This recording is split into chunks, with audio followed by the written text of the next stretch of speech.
mesmerizing to see all your shining young faces on this auspicious day. I am Dr. Volumnia Gall, your humble head game maker in charge of the War Department and all its affiliated concerns. I am honored to introduce to you the creator of the Hunger Games themselves, Dean Casca Highbottom. I have summoned you all here today for the 10th annual reaping ceremony, in which we choose 2 children from each district, throw into the capital arena to fight to the death in the Hunger Games. I am here to tell you that there has been a change this year. One final assignment to prove your worth. It's a story that takes place 64 years before the first installment of the movies and focuses on young Snow. Look at you. Your makeshift shirt and your too tight shoes, trying desperately to fit in when I know the Snows don't have a pot to piss in.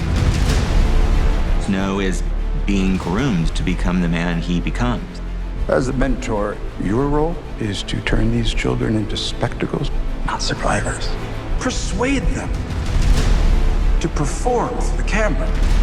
Lucy Gray, the one who Snow becomes the mentor for and also falls in love with, there's a very naturalistic quality to her, but she's a charmer, she's a musician, she's a performer, she's kind of the anti-Katniss. She's part of the Covey, this kind of roving band of musicians. Snow's never met anybody like her. That romance between them makes Snow question everything he was raised to believe. I think there's a natural goodness born into us all. You know, really, you can either cross that line into evil or not. And it's our life's work to stay on the right side of that line. Part of the love story starts to fall apart, and that is part of the creation of who he becomes. It's the things we love most that destroy us.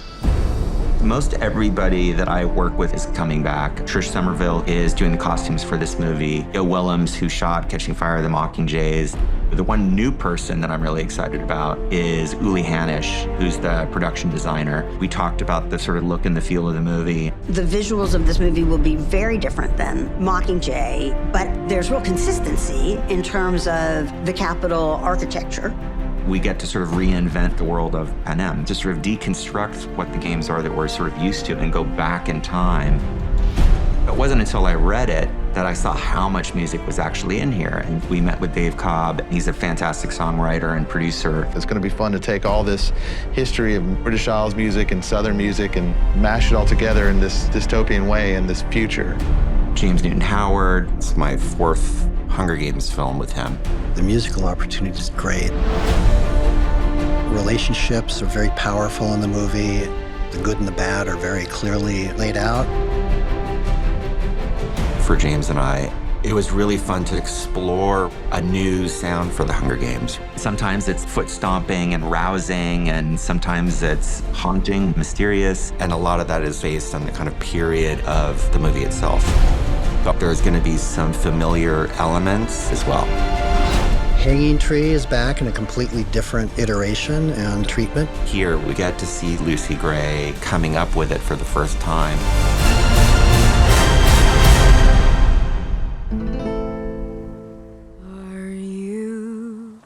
Are you coming to the tree where I told you to run so we'd both be free? Strange things did happen here, no stranger would it be if we met up at night.